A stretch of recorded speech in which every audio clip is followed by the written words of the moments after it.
ایک مرتبہ میں مارکیٹ میں گیا تو آدمی دکھانے لگا کہ اس میں لکھا دیا محمد لکھا ہے. ہم نے کہا چلیے ہوگا لکھا ہوگا, چلیے قیمت کیا ہے؟ کہتا ہے 2.5 لاکھ. میں نے کہا کیوں؟ کہنے لگا محمد لکھا ہے. میں نے کہا اچھا ایسا کرو کہ بکرا مجھے دے دو جتنے کا ہے, کھال میں تمہیں دے دوں گا.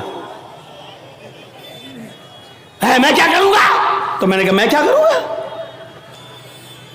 کیا اس کھال کو ہم اپنے گھر رکھ سکتے ہیں؟ اس پر بھی غریب کا حق ہے. کیا بکرے کو ذبح کرنے کے بعد یہ کھال ہماری 2 لاکھ میں بکے گی, 1.5 لاکھ میں بکے گی؟ کہتا وہ میں نہیں جانتا ہوں, محمد لکھا ہے 2.5 لاکھ کا بکرا ہے. میں نے کہا میں کہہ تو رہا ہوں کہ کھال تو بیچ دینا جتنے کی بکے, بکرا 10,000 میں ہمیں دے دے, 12,000 میں ہمیں دے دے. کہنے لگا جائیے مولانا صاحب آپ ہمارا ریٹ کیوں کر رہے ہو؟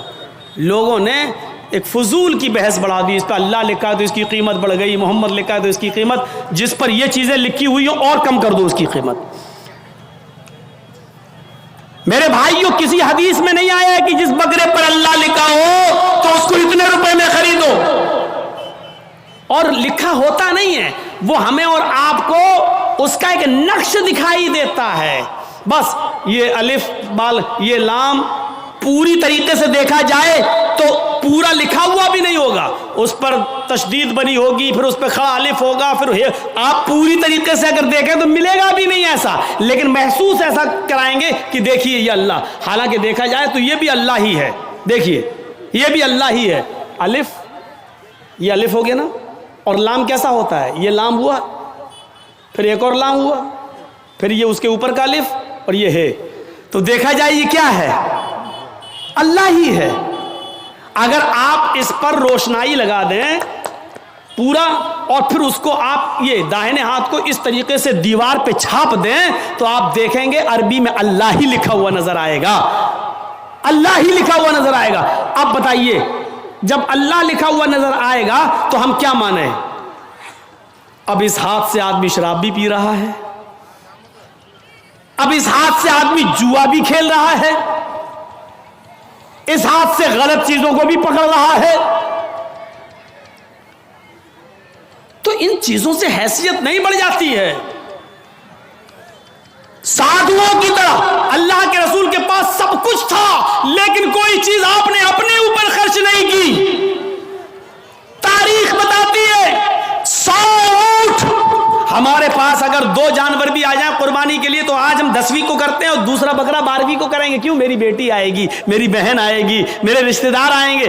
دوسرا بکرا ہم 12ویں تاریخ کو کریں گے اپنے رشتہ داروں کو دعوت دینے کے لیے. لیکن اللہ کے رسول نے 100 سرخ اونٹوں کی قربانی کی اور ایک ہی دن کی 10ویں تاریخ کو. میں یہ نہیں کہہ رہا ہوں 11 کو نہیں کر سکتے ہو, 12 کو نہیں کر سکتے ہو, 13 کو نہیں, میں منع نہیں کر رہا ہوں, جائز ہے. کل ایام التشریق ذبح, ایام تشریق کے سارے دن قربانی کے دن ہے, میں منع نہیں کر رہا ہوں. لیکن اللہ کے رسول نے 11ویں اور 12ویں کو اور 13ویں کو قربانی نہیں کی. آپ نے 100 اونٹ بھی ذبح کیے تو 10 کو کیے ہیں 100, اور گوشت سارا کا سارا تقسیم کر دیا. آپ نے اپنے پاس کچھ نہیں رکھا. جرجیت صاحب شادی سے پہلے کس پہ سوتے تھے؟ دری پر, چٹائی پر. جرجیت صاحب کی شادی ہو گئی, جہیز میں ڈبل بیڈ مل گیا, مسہری مل گئی, بستر مل گیا. شادی کے بعد ہماری سونے کی سٹائل بدل گئی, چلنے کی سٹائل بدل گئی. جرجیت صاحب سائیکل پہ چلتے تھے, اب بائک پہ چل رہے ہیں.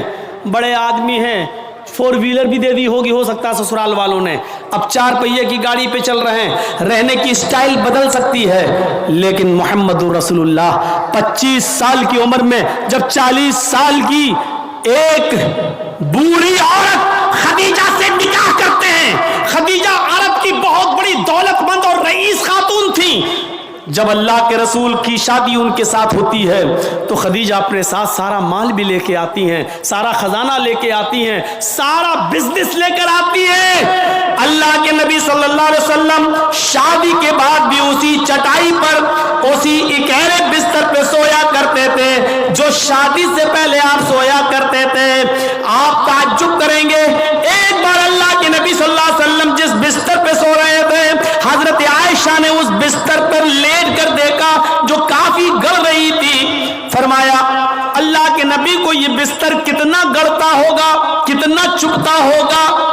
حضرت عائشہ نے اس بستر کو دوہرا کر دیا, دوہرا, ایک گہرا تھا اس کو دوہرا کر دیا تاکہ تھوڑا سا نرم ہو جائے. اللہ کے نبی اس بستر پہ سو جاتے ہیں, تہجد کی نماز میں نہیں اٹھ پاتے ہیں. جب آنکھ کھلی تو فجر کا وقت تھا, فجر کی نماز پڑھانے کے بعد جب گھر پہ آتے ہیں تو پوچھتے ہیں عائشہ تم نے بستر پر ایسی کون سی چیز بچھا دی تھی؟ عائشہ تم نے بستر پر ایسا کیا بچھا دیا تھا؟ آج مجھے نیند آ گئی اور میں رات میں اللہ کی عبادت نہ کر سکا, تہجد کے اندر اٹھ نہیں سکا. فرمایا اے اللہ کے نبی بستر کے نیچے تو میں نے کچھ نہیں بچھایا, وہ بستر جو اکھیرا تھا اس کو میں نے دوہرا کر دیا. میں نے لیٹ کر دیکھا آپ کو کیسے نیند آتی ہوگی, وہ تو کافی چبھ رہا تھا, کافی گڑ رہا تھا, میں نے اس کو دوہرا کر دیا. فرمایا عائشہ ایسا مت کرو, جیسا بستر پہلے بچھاتی تھی اسی طرح بچھاؤ, بستر کو اکھیرا رہنے دو, میری پیٹھ پر گڑتا ہے تو گڑنے دو, میری پیٹھ پر چبھتا ہے تو چبھنے دو. جب بستر گڑتا تھا چبھتا تھا تو میری آنکھ کھل جاتی تھی اور میں رات میں اٹھ کر تہجد کی نماز پڑھ لیا کرتا تھا, اللہ کو یاد کر لیا کرتا تھا. عائشہ آئندہ بستر اسی طرح بچھاؤ, میرے لیے آرام کا ایسا انتظام نہ کرو کہ بستر پر مجھے نیند آ جائے اور پھر میں اس رات میں اٹھ کر اللہ کو یاد نہ کر سکوں, اس رات اٹھ کر میں اللہ کو کا ذکر نہ کر سکوں, تہجد کی نماز نہ پڑھ سکوں. عائشہ اللہ تعالیٰ کو رات کی تاریکیوں میں یاد کرنے کا مزہ کچھ اور ہے جب ساری دنیا سو رہی ہوتی ہے اور میری کروٹ, میری کمر نرم گرم بستروں سے الگ ہوتی ہے اور سجدے میں سر ہوتا ہے, تو اس وقت کا مزہ کچھ اور ہوتا ہے کہ ساری دنیا خواب خرگوش میں مست ہے اور اللہ کا ایک بندہ اپنے رب سے عذاب جہنم کی پناہ مانگ رہا ہے, جنت کا سوال کر رہا ہے, رات کی تاریکی میں اپنا سر سجدے میں رکھ کے اس کو مالک اور اپنے آپ کو اللہ کا غلام بنا رہا ہے. عائشہ تم نے بستر کو ایسے بچھا دیا کہ اس بستر پر مجھے اتنی نیند آ گئی کہ میں رات کو اٹھ نہیں سکا. عائشہ مجھے اتنا آرام نہ دو کہ میں رات میں اٹھ کر اللہ کو یاد نہ کر سکوں. رہنے سہنے میں شادی کے بعد بھی کوئی فرق نہیں آیا, یہاں تو شادی کے بعد بستر بدل جاتے ہیں, رہن سہن کی اسٹائل بدل جاتی ہے, رہنے سہنے کا طریقہ بدل جاتا ہے, اس میں پروموشن ہو جاتا ہے, ترقی ہو جاتی ہے. لیکن محمد رسول اللہ کی زندگی پہ نظر ڈالو کہ اللہ کے نبی نے شادی سے پہلے جس بستر پہ لیٹتے تھے شادی کے بعد بھی اسی بستر پر, جبکہ خدیجہ کی دولت نبی کے قدموں پہ تھی, لیکن اللہ کے نبی نے خدیجہ کی دولت کو اپنے اوپر استعمال نہیں کیا. خدیجہ جو دولت لے کر آئی اس دولت کو بھی اللہ کے رسول نے دین کے کام میں غریبوں اور مسکینوں میں لٹا دیا. میرے بھائیوں ہمیں دیکھنا ہے کہ سادھو کون ہے. سادھو اس کو کہتے ہیں جس کے پاس سب کچھ ہو, دولت کی کمی نہ ہو, لیکن اس نے اپنے اوپر کوئی چیز خرچ نہ کی ہو, سب غریبوں اور مسکینوں میں لٹا دیا ہو. اس تعریف کا صحیح حقدار صرف جناب محمد رسول اللہ صلی اللہ علیہ وسلم ہے. آپ کے پاس کس چیز کی کمی تھی؟ لوگ کہتے بہت غریب تھے, یہ تھے, نہیں, اللہ کے رسول سے زیادہ کوئی امیر تھا. اللہ نے کہا تھا کہو تو اس پہاڑ کو ہم سونے کا بنا دیں, اور یہ احد پہاڑ جب سونے کا بن جائے تو جہاں آپ چلیں یہ پہاڑ بھی آپ کے ساتھ چلے. لیکن اللہ کے نبی نے اللہ تعالیٰ کے اس فرمان کو, اس گزارے اللہ تعالیٰ کے اس حکم کو نافذ ہونے کے بعد منع کر دیا کہ نہیں نہیں, اے اللہ مجھے دنیا میں آرام نہیں, سونا نہیں چاہیے, چاندی نہیں چاہیے, بلکہ آپ نے فرمایا اللہم اجعلنی فی حیاتی مسکینا, اے اللہ دنیا میں مجھے جتنے دن زندہ رکھ مسکین بنا کے زندہ رکھنا. اے اللہ جب مجھے موت آئے تو حالت مسکینی میں مجھے موت آئے, اور اے اللہ کل قیامت کے دن جب میں اٹھایا جاؤں تو فقیروں میں اور مسکینوں ہی میں اٹھایا جاؤں. یہ اللہ کے رسول کی دعا تھی, جبکہ اللہ تعالیٰ تو احد پہاڑ کو سونے کا بنانے کے لیے تیار تھا. نبی اکرم جہاں چلتے پہاڑ آپ کے ساتھ ساتھ چلتا, لیکن اللہ کے رسول نے پہاڑ کو سونے کا بنانے سے منع کر دیا اور کہا کہ مجھے دنیا کے عیش و آرام نہیں چاہیے. حضرت عبداللہ ابن عمر نے بستر پر لیٹ کر دیکھا تو کہا اللہ کے نبی یہ کیا ہے؟ جب اللہ کے نبی اس بستر پر سو کے اٹھے تو دیکھا کہ اس نشان پڑ گئے. آپ کسی کھردری چٹائی پر لیٹیے, ننگی پیٹھ, جب آپ اٹھیں گے تو چٹائی کے نشان آپ کی پیٹھ پر پڑ جائیں گے. اللہ کے نبی کی پیٹھ پر جب نشان پڑے تو حضرت عبداللہ ابن عمر نے جب یہ دیکھا تو چیخ پڑے, اے اللہ کے رسول, آپ تو یہود و نصارہ تو نرم گرم بستر پر سوئیں اور آپ جو ہیں ایسی چٹائی پر جس سے آپ کے نشان پڑ جائیں. نہیں, آج کے بعد آپ اس چٹائی پر نہیں سوئیں گے. آپ نے کہا پھر لَوِ اتَّخَذْنَا لَكَ وَطَانًا, آج ہم آپ کے لیے ایک نرم گرم بستر بنا دیں گے, نرم گرم گدے کا انتظام کر دیں گے, آپ اس کے اوپر سونا. اللہ کے نبی صلی اللہ علیہ وسلم نے فرمایا نہیں, اے عبداللہ میرے لیے نرم گرم بستر کا انتظام مت کرنا. مالی وللدنیا مانا فی الدنیا الا کراکب استظل تحت شجرہ ثم راحا. نہیں, اے عبداللہ میرے لیے نرم گرم بستر نہیں, میں تو اس دنیا میں ایک مسافر کی طرح ہوں. جیسے مسافر تھک جاتا ہے تو ایک سایہ دار درخت کے نیچے آرام کرنے کے لیے بیٹھ جاتا ہے, تھوڑا پانی پیتا ہے, سستاتا ہے اور پھر اٹھ کے چل دیتا ہے. میں بھی اس دنیا میں ایک مسافر کی طرح ہوں, چند دن رہوں گا اور پھر یہ دنیا چھوڑ کے چلا جاؤں گا, پھر اس دنیا سے میں نکل جاؤں گا. میں تو ایک مسافر کی طرح ہوں. نہیں, ایک حدیث میں آتا ہے آپ نے حضرت عمر کو سختی سے منع کیا تھا میرے لیے نرم گرم بستر نہ بنانا. لہم فی الدنیا ولنا فی الآخرہ, یہ نرم گرم بستر ان یہود و نصارہ کے لیے دنیا میں ہے اور ہمارے لیے آخرت میں ہے. ہمارے لیے آخرت کے اندر بنائے, آخرت میں ہے, ہمارے لیے دنیا میں نہیں ہے, ہمارے لیے آخرت کے اندر بنائے گئے ہیں. اس لیے ہمیں دنیا کے عیش و آرام نہیں چاہیے. سادھو اس کو کہتے ہیں جس کے پاس سب کچھ ہو لیکن اس نے غریبوں پر نچھاور کر دیا ہو, مسکینوں پر لٹا دیا ہو, اپنے پاس اس نے کچھ نہ رکھا ہو. آسنا سادھوت منم, جو سادھوؤں کی طرح اپنی زندگی گزارے گا, اشٹرو گڑا, اور اس کے اندر 8 خوبیاں پائی جائیں گی. اب 8 خوبیاں بھی دیکھ لو کس کے اندر تھیں. الپ بھاشی, وہ کم بولے گا. کم بولنے والا کون تھا؟ پوری زندگی آپ پڑھ جائیے, محمد الرسول اللہ صلی اللہ علیہ وسلم سے زیادہ کم بولنے والی شخصیت آپ کو نہیں ملے گی. ضرورت کے وقت بولنا اور اتنا بولنا جتنی ضرورت ہے, اس سے زیادہ نہیں.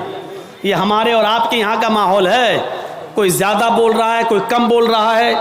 اللہ کے رسول اتنا ہی بولا کرتے تھے جتنی ضرورت ہے. کبھی کبھی تو ایسا ہوتا تھا کہ پورا جواب بھی نہیں دیتے تھے. کم بولنے کا حال یہ تھا کہ ایک مرتبہ کچھ یہودی اللہ کے نبی کے پاس آئے. مسلم شریف کتاب السلام پڑھیے چیپٹر. نبی اکرم کے گھر پہ آئے, دروازے کو دستک دی, اللہ کے رسول نے دروازہ کھولا. یہودیوں نے سلام کیا, در حقیقت وہ سلام نہیں تھا بلکہ اس سلام کے اندر چھپی ہوئی بد دعا تھی. ان یہودیوں نے آتے ہی کہا السلام علیکم یا رسول اللہ, السلام علیکم. کیا کہا؟ السلام علیکم, لیکن کہا ایسے السلام علیکم یا رسول اللہ. اے اللہ کے رسول آپ پر موت ہو. السلام علیکم نہیں کہا انہوں نے, سلامتی ہو, بلکہ کیا کہا؟ السلام علیکم, موت ہو آپ پر, برباد ہو جائیں آپ. تو اللہ کے رسول صلی اللہ علیہ وسلم سمجھ گئے, آپ نے سن لیا. ان یہودیوں نے السلام علیکم نہیں کہا بلکہ ان یہودیوں نے کیا کہا؟ السلام علیکم. تو اللہ کے رسول نے اتنا کم جواب دیا, مختصر, چونکہ آپ کم بولتے تھے, آپ نے اس کا بہت ہی شارٹ میں جواب دیا, وعلیکم. یہودی جھلملا گئے. یہودیوں نے کہا السلام علیکم, موت ہو آپ پر. آپ نے اس کے جواب میں صرف اتنا کہا وعلیکم, تم پر ہو. یعنی جو تم مجھ پر بھیج رہے ہو وہ تم پر ہو.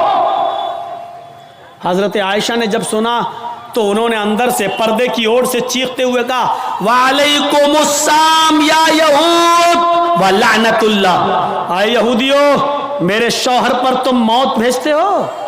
تم پر موت ہو اور اللہ کی لعنت ہو. تو اللہ کے رسول نے حضرت عائشہ کو ڈانٹا تھا اور کہا تھا عائشہ یہ تم نے غلط کیا, عائشہ تمہیں ایسا نہیں کرنا تھا. حضرت عائشہ نے کہا اللہ کے رسول آپ نے سنا نہیں, آپ پر موت بھیج رہے ہیں وہ. اللہ کے نبی نے کہا عائشہ کیا تم نے سنا نہیں, میں نے ان کو کیا جواب دیا؟ انہوں نے کہا السلام علیکم, میں نے کہہ دیا وعلیکم. جو انہوں نے مجھ پر بھیجا میں ان کو بھیج چکا ہوں, میں ان کو بول چکا ہوں.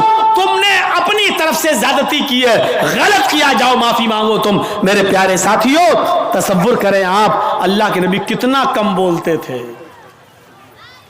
کم بولنے کو اپنی عادت بنائیے, ضرورت کے تحت بولیے, کیونکہ زبان سے ہی اکثر گناہ ہوتے ہیں. زیادہ زبان استعمال کرو گے پھسلے گی. اس لیے حضرت ابو بکر صدیق کبھی کبھی کان میں مسواک لگاتے تھے. یہ مسواک, نماز کا ٹائم ہوا مسواک کیا پھر کان میں لگا لیا. اس مسواک کو ایک بار اپنے داہنے ہاتھ میں پکڑے اور زبان کھینچ رہے تھے ایسے, اور مسواک زبان پہ مار رہے تھے ایسے. حضرت عمر نے کہا یہ کیا کر رہے ہو؟ کہا اس زبان کو سزا دے رہا ہوں. کہا کس بات کی؟ یہی زیادہ بولتی ہے, اس کو اوقات میں رکھ رہا ہوں, اس کو بتا رہا ہوں دیکھ اگر زیادہ بولنے کا کام تو نے کیا تو تیری پٹائی لگے گی اس مسواک سے. ایسا میں اس لیے کر رہا ہوں تاکہ زبان ہماری کنٹرول میں رہے, کیونکہ اکثر لوگ جہنم میں زبان کی وجہ سے جاتے ہیں. یہی وجہ تھی کہ اللہ کے نبی صلی اللہ علیہ وسلم نے جنت میں جانے والے لوگوں کی جب ایک لسٹ تیار کی تو ان نوجوانوں کو نہیں بھولا. فرمایا آئے نوجوانوں, تم مجھے دو چیزوں کی ضمانت دو, تم مجھے دو چیزوں کی ضمانت دو, میں تمہیں جنت کی ضمانت دیتا ہوں. من یضمن لی, کون ہے جو مجھے دو چیزوں کی ضمانت دیتا ہے؟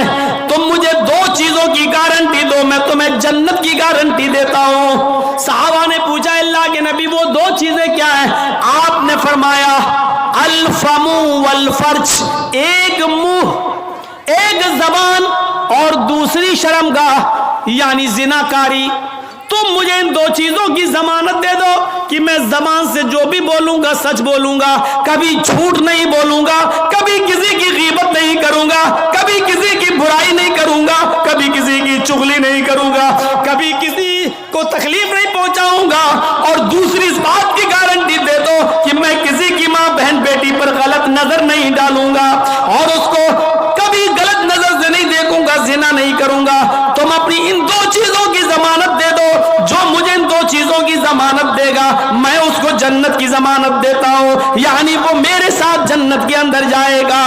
زبان کی وجہ سے اکثر لوگ جہنم میں جاتے ہیں, اور دوسری شرمگاہ زناکاری کی وجہ سے جہنم کا شکار ہوتے ہیں لوگ. تو میرے پیارے ساتھیوں اللہ کے رسول بہت کم بولا کرتے تھے, اور کم بولنے کا حکم بھی دیا کرتے تھے کہ لوگوں ضرورت کے تحت بس بولو, زیادہ مت بولو.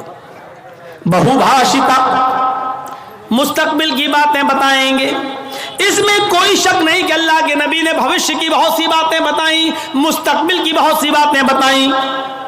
قرب قیامت ایسا ہوگا, ایسا ہوگا, ایسا ہوگا, لیکن آپ نے اپنی طرف سے کچھ نہیں بتایا. ما ينطق عن الهوى ان هو الا وحی یوحى, میرے نبی اپنی طرف سے کچھ نہیں بولتے, وہ جو کچھ بھی بولتے ہیں اللہ رب العالمین کی طرف سے وحی کے آ جانے کے بعد. لیکن مستقبل کی باتیں بتائیں, یہ بات ٹھیک ہے نہیں؟ دیکھیے اللہ کے نبی نے 1400 سال پہلے فیوچر کی یہ بات بتائی تھی جو آج حرف بحرف ثابت ہو رہی ہے. نساء کاسیات عاریات ممیلات ومائلات. ایک ایسا زمانہ آ جائے گا, ایک ایسا زمانہ آ جائے گا کہ تم دیکھو گے لوگوں کو, تم دیکھو گے عورتوں کو, تم دیکھو گے لیڈیز کو, تم دیکھو گے خواتین کو, تم عورتوں کو دیکھو گے. کاسیات, دیکھنے میں تو وہ کپڑے پہنے ہوئے دکھائی دیں گی, بظاہر تو ان کے جسم پر کپڑا ہوگا. عاریات, لیکن حقیقت میں وہ برہنہ ہوں گی, حقیقت میں وہ ننگی ہوں گی. کپڑا تو پہنیں گی لیکن کپڑا پہننے کے باوجود وہ ننگی ہوں گی, وہ برہنہ ہوں گی. آج ان کے کپڑے دیکھ لو, چھوڑیے شادیوں کا حال, جلسے میں آنے والیوں کو دیکھ لو. عید اور بقرعید کے دن عورتوں کے پہناوے دیکھ لو, اور اپنی جوان بچیوں کو دیکھ لو جن کی عمر 10 سال سے بڑی ہے. یاد رکھیے گا 10 سال سے بڑی لڑکی کے اوپر پردہ فرض ہو جاتا ہے. 10 سال سے بڑی لڑکی کا پھر سر کا ایک بال بھی کسی غیر مرد کو نہیں دکھنا چاہیے. ہماری نظروں میں بہت معمولی بات ہے، چھوٹی ہے. اللہ کے رسول نے فرمایا تھا جب تمہارا بیٹا 7 سال کا ہو تو اس کو نماز کا حکم دو، اور 10 سال کا ہو تو نماز کے لیے زبردستی کرو، نہ پڑھے تو اس کو مارو پیٹو. 10 سال کے بعد قرآن و حدیث کے سارے احکام نافذ ہو جاتے ہیں. آج کل 10-11 سال کی لڑکیاں بالغ ہو رہی ہیں. ٹی ویوں پر سیریل ایسے آ رہے ہیں، موبائلوں میں ایسی ایسی واہیات چیزیں یوٹیوب وغیرہ پر فیس بک پر آ رہی ہیں کہ ان کو دیکھ کر ہماری لڑکیاں جو کبھی 16-17 سال میں بالغ ہوتی تھیں آج 11-12 سال کی عمر میں بالغ ہونے لگی ہیں. اور یعنیت پھیل چکی ہے، شرم و حیا طاق پر رکھی جا چکی ہے. ورنہ تصور کیجئے ایک کپڑا جو جسم سے چپکا ہو، آپ کے پیروں سے چپکا ہوا ہو، اور وہ کپڑا آپ کے گھٹنے اور ران سے ہوتے ہوئے آپ کی کمر تک آئے، جس کو آپ لیگی کہیں، اور اس کے اوپر ایک کرتی پہن لی جائے اور اس طریقے سے مارکیٹ میں بازار میں شاپنگ کی جائے، ایسی عورت کو آپ کی نظر میں فیشن پرست کہا جا سکتا ہے. لیکن محمد الرسول اللہ کی نظر میں یہ لڑکی، یہ عورت ننگی ہے، ننگی ہے، ننگی ہے. یہ کپڑے، اے بھیا جس کو جانا ہو جلدی جاؤ یہاں سے، اور جس کو اٹھنا ہو ابھی اٹھ جاؤ. ڈرامہ کر کے رکھ لیا ہے. اور بھی ابھی جس کو جانا ہو چلے جاؤ، ابھی بعد میں نہیں اڑنے دوں گا، چاہے پیشاب یہی نکل جائے. جائیے ابھی نکل جائیے جس کو جانا ہو. عاریات ہماری نظروں میں فیشن پرست ہیں، لیکن اللہ کے رسول نے ایسی عورتوں کو کیا کہا؟ ننگی. میں نے نہیں کہا. پوچھو ان علماء سے عاریات کا مطلب کیا ہوتا ہے. کاسیات کپڑے پہنیں گی، عاریات لیکن ننگی ہوں گی. ایسی عورتوں کے بارے میں کہا ہے ننگی ہوں گی. یہ ہاف آستینوں کے کپڑے یہاں چل رہی ہے، یہ کھلا ہوا ہے. ساڑیاں چل رہی تو ایسی کہ یہاں تک کا بلاؤز پہنے ہوئے ہیں، یہ کھلا ہے، پیٹ کھلا ہوا ہے.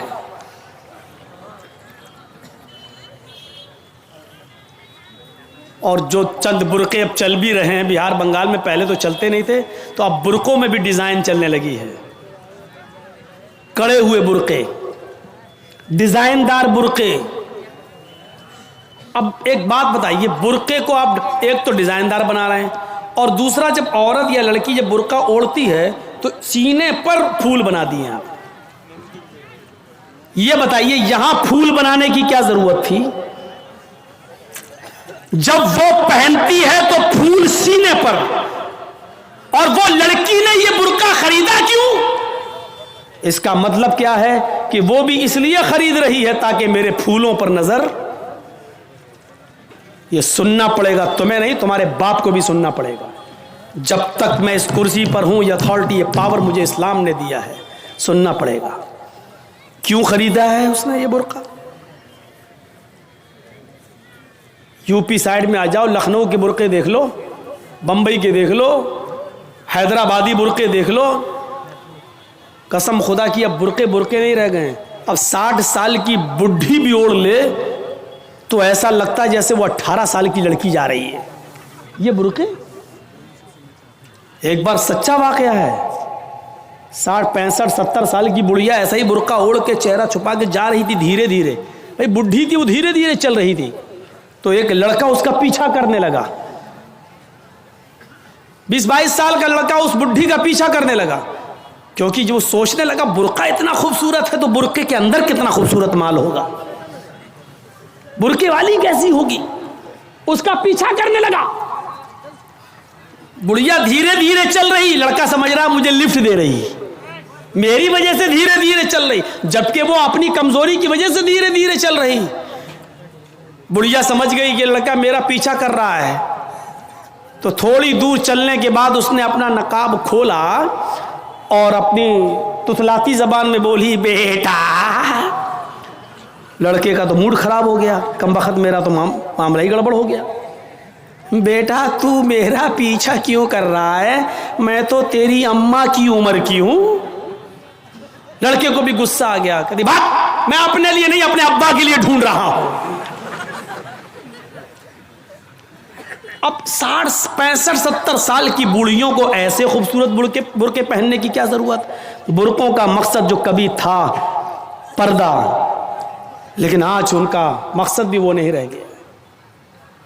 اللہ کے نبی کے زمانے میں ایک صحابی اللہ کے نبی کے پاس آتی ہیں، مسند احمد کی صحیح روایت، جن کی چادر کپڑے سے نیچے، ٹخنے سے نیچے، چپل سے نیچے زمین کی مٹی اڑاتی ہوئی آتی ہے اور کہتی ہے اللہ کے رسول میں اس چادر کو اوڑھ کر نماز پڑھنے جاتی ہوں۔ آپ نے کہا چادر اتنی نیچی ہونی چاہیے۔ اس نے کہا اللہ کے نبی کبھی کبھی زمین پر پیشاب و پائخانہ پڑا ہوتا ہے، گندگی پڑی ہوتی ہے، تو کیا میں تھوڑی سی اوپر کر کے پائخانہ گندگی کو کراس کر کے آگے نکل جاؤں؟ آپ نے کہا نہیں، دائیں سے نکل جا، بائیں سے نکل جا۔ کہنے لگی دائیں بھی مرد بیٹھے ہوتے ہیں، بائیں بھی مرد بیٹھے ہوتے ہیں، مجھے اسی گندگی کے اوپر سے نکلنا ہے۔ اے اللہ کے رسول اجازت دے دیجئے، میں تھوڑا سا اوپر کر لوں اور نکل جاؤں، اس کے بعد نیچے کر لوں گا، جب گندگی کو کراس کر لوں گی تو چادر میں نیچے کر لوں گی۔ اللہ کے نبی کہتے ہیں اگر مرد دائیں بیٹھے ہیں بائیں بیٹھے ہیں تو اسی گندگی کے اوپر سے نکل جا۔ کہنے لگی اللہ کے رسول وہ گندگی میری چادر میں لگ جائے گی، آپ مجھے اوپر اٹھانے کی اجازت نہیں دے رہے ہیں، ٹخنے سے اوپر، چپل سے اوپر چادر اٹھانے کی اجازت کیوں نہیں دے دیتے؟ آپ نے کہا نہیں، چادر اٹھانے کی اجازت، چپل سے بھی اوپر چادر اٹھانے کی اجازت نہیں دوں گا۔ کہا اللہ کے رسول پھر اس چادر میں پیشاب و پائخانہ لگ جائے گا؟ آپ نے کہا لگ جانے دے۔ کہنے لگی اے اللہ کے رسول اسی چادر کو تو اوڑھ کر میں نماز پڑھتی ہوں مسجد میں، جب اوپر عورتوں کا الگ انتظام ہوتا ہے یا پردے میں عورتوں کا انتظام ہوتا ہے تو میں اسی چادر کو اوڑھے اوڑھے نماز پڑھتی ہوں۔ آپ نے کہا اسی چادر کو اوڑھ کر نماز پڑھ لے۔